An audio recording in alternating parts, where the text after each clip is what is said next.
It's Friday, the 14th of July, 2023. Welcome to the Fast 5 Business News by Fear and Greed, where we give you the top 5 business stories you need to know in just 5 minutes. I'm Michael Thompson, and good morning, Sean Aylmer. Good morning, Michael. All right, Sean, 5 stories, 5 minutes. Let's get straight into it. Story number 1. On Wednesday, we had the bosses of NAB and ANZ in front of a parliamentary committee. Yesterday, it was the turn of Westpac and Commonwealth Bank, and all four have said rate rises are starting to hit consumers.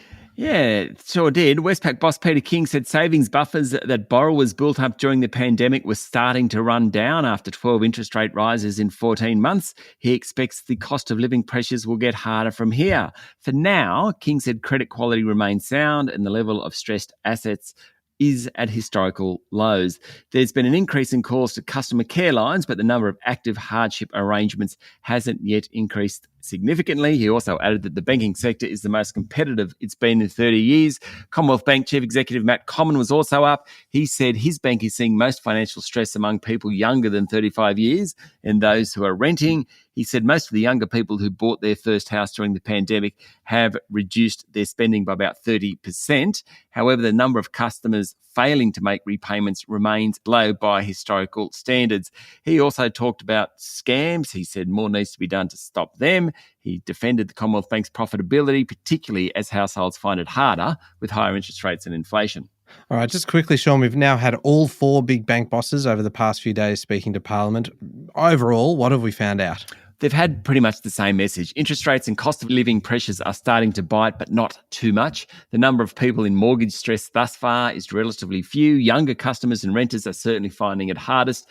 We also found out there's plenty of uncertainty about the economy.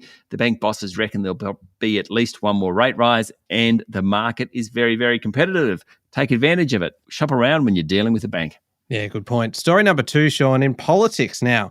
The Fadden by-election in Queensland will be held tomorrow, and opposition leader Peter Dutton has dismissed a Labor attack on the former member Stuart Robert. This could be the sleeper story of the week because no one seems to really care about this one, Michael. There's a distinct lack of interest in this by-election, which the Liberal National Party is expected to win, thereby retaining the seat. It has a 10.6% margin at the moment. Stuart Robert stepped down in May. Now, Labor has played up the fact that Robert was mentioned in the Robo-Debt Royal Commission report as having made misleading public comments about the unlawful scheme. Dutton yesterday said people didn't care about that. They were looking forward, not back. He also said that the Liberal Party takes responsibilities for its failures in delivering the Robo-Debt scheme, though he stopped short of calling on former Prime Minister Scott Morrison to resign.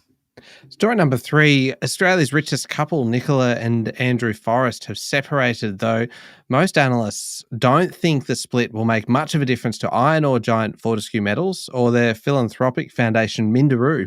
The two have been married for 31 years and it follows recent transactions involving the ownership structure of Tatarang, which is the Forrest flagship company, and the shifting of shares into a company solely owned by Nicola Forrest. That suggests this has been going on for a little bit.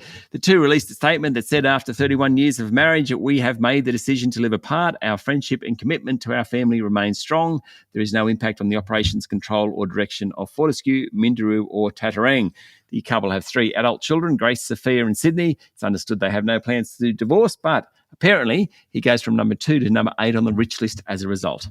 Story number 4, a bit of good news for travellers, Sean. Domestic airfares have fallen to their lowest levels in a year. The Bureau of Infrastructure, Transport and Regional Economics Real Domestic Airfare Index, 2 phrases there, pretty long, but 2 phrases. Anyway, this index, it shows the best discount airfare came in at 63 units compared to 70 in June and 61 the same period last year. The result is significantly down from the end of last year. Now, business class tickets, though, they were more expensive. While domestic travel is becoming more affordable for punters, same can't be said for those going overseas. Prices still remain above pre-COVID levels. And just quickly, 6 months after launching in Australia, low-cost carrier Bonza has axed a bunch of routes and cut the frequency of others in response to poor demand. Last one, Sean. Story number 5. One of Japan's largest companies set out 10 years ago to stop people working in the office late at night. Fast forward a decade. The result? A baby boom among its employees. Who would have thought that? Going home to the people you love ends up with a baby boom. When Itochu got a new CEO in 2010, he made improving productivity a top priority. Somewhat perversely, he banned people from working after 8 p.m. and said there'd be no more overtime pay. Those who were caught working late were told to go home, told to come in early if they wanted to. Today, profit per worker is 5 times higher. Now, a little bit helped by commodity prices and a weaker yen.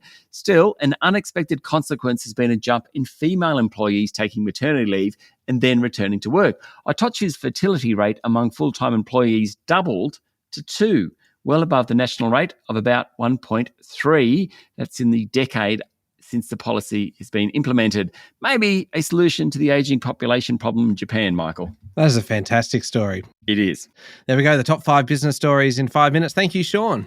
Thank you, Michael. It's Friday, the 14th of July, 2023. Remember to hit follow on the podcast, and if 5 minutes isn't enough, you can find our longer daily show called Fear and Greed, wherever you listen to podcasts. I'm Michael Thompson, and that was the Past 5 Business News by Fear and Greed. Have a great day.